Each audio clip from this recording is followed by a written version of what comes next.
आपल्या परिसरातील ताजी आणि महत्त्वाची अपडेट पाहिजे तर मग आजच C24 या आपल्या YouTube चॅनलला लाईक करा, शेअर करा, सबस्क्राइब करा आणि बेल आयकॉनवरती क्लिक करायला अजिबात विसरू नका।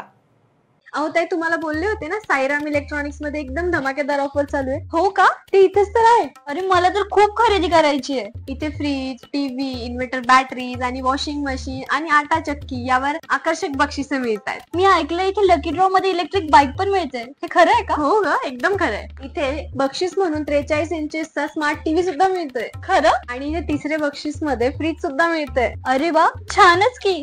आणि इथे चौथे बक्षीस वॉशिंग मशीन सुद्धा मिळते आणि गिरणीचे चक्कर मारायचा तर प्रश्नच संपला।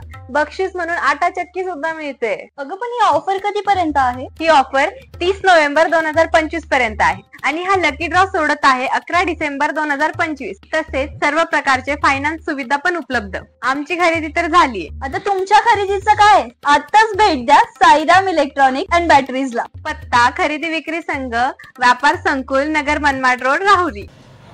मागच्या वेळेस ज्यावेळेस निवडणूक झाली त्यानंतर या ठिकाणी आपले ठाकूर उमेदवार होते, म्हणजे विरोधात होते पहिले, नंतर ते आपल्याबरोबर हे झाले।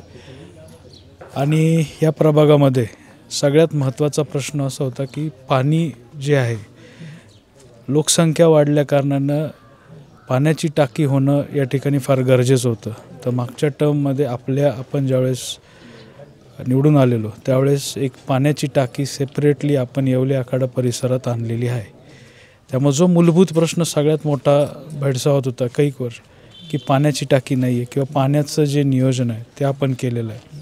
आपण जर पूर्ण परिसरात फिरलात ते जेवढे गल्लीबोळ आहेत, जिथं जिथं नागरिकांना यायला जायला पावसाळ्यात वगैरे रस्त्यांमुळं प्रॉब्लेम होतो, त्या प्रत्येक गल्लीबोळाचं जर आपण बघितलं तर कॉन्क्रिटीकरण झालेलं आहे।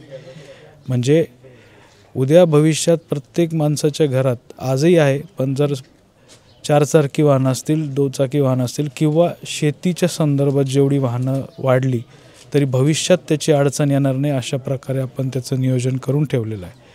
भूमिगत ह्याच्या गटारी असतील, या सर्व कामांचं आपण बारकाईने लक्ष ठेवून ती कामं करून घेतलेली आहेत। त्यामुळं बऱ्यापैकी लोकांच्या ज्या पायाभूत सुविधा असतात त्या आपण द्यायचा त्यांना प्रयत्न केलेला आहे। आणि खास करून मी येवले आखाड्याच्या नागरिकांचंच आभार मानेल की एक योग्यरित्या मागणी त्यांनी केल्यामुळं आणि ज्या मूलभूत गरजा या पहिले होणं गरजेचं आहे त्या त्यांनी पहिले मांडल्या। याच्यासाठी सतर्क असलेल्या नागरिकांचंही आपण सर्वांनी अभिनंदन केलं पाहिजे की त्यांनी या समस्या समोर आणल्या आणि त्यानंतर या समस्या पूर्ण करण्यासाठी आम्हाला यश आलेलं आहे। आता निवडून आल्यानंतर तुम्ही कोणत्या विकास कामाला पहिलं प्राधान्य देता?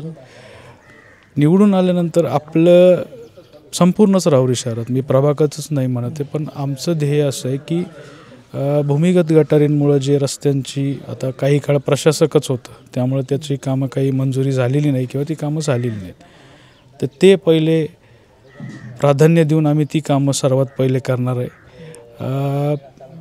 पाण्याचं जे नियोजन आहे, नवीन टाक्या ज्या चालू झाल्यात त्याचं नियोजन व्यवस्थित अजून कसं करता येईल या गोष्टीकडे आमचा भर आहे। प्रभागात काही वृद्ध महिला पुरुष आहेत, त्यांच्याबाबत काही योजना वगैरे काय करणार?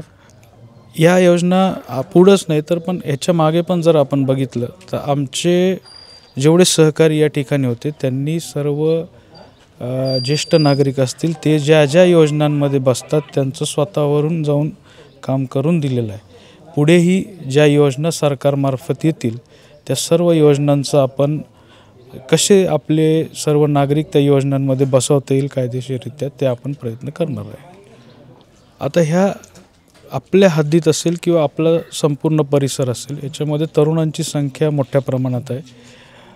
आमचा नगरपालिकाच नव्हे तर आपण बघितलं की डॉक्टर बाबूराव बापूजी तनपुरे सहकारी कारखाना मागच्याच काही काळात इलेक्शन झालं, मतदारांनी आपल्या बाजूने त्याचा कौल दिलेला आहे। लवकरात लवकर तो कारखाना सुरू करून जर आपण भौगोलिकदृष्ट्या बघितलं तर येवले आखाडा हा कारखान्याच्या सर्वात जवळचा परिसर आहे, तर जास्तीत जास्त आपल्याकडं राहुरीतील आपल्या सर्व आजूबाजूच्या भागातील असतील किंवा कारखान्याच्या कार्यक्षेत्रातली जेवढी तरुण असतील त्यांना जास्तीत जास्त तरुणांना त्या ठिकाणी त्याचा लाभ भेटला पाहिजे।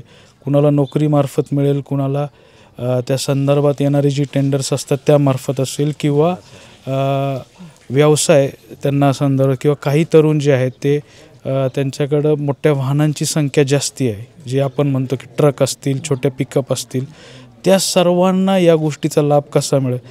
आणि दुसरी गोष्ट अशी आहे की कारखाना असेल किंवा नगरपालिका असेल, आमचं ध्येय फक्त कुटुंबातील एका व्यक्तीने पण संपूर्ण कुटुंबाला त्या गोष्टीचा लाभ कसा होईल. की समजा 2 एकर शेती असेल, 3 एकर, त्यातला ऊस लवकरात लवकर वेळेत नेणं, तरुणांचे जे काय त्यांना नोकरी असेल, व्यवसाय असेल, त्या संदर्भात कसं मदत करता येईल हे आपण बघणार आहे.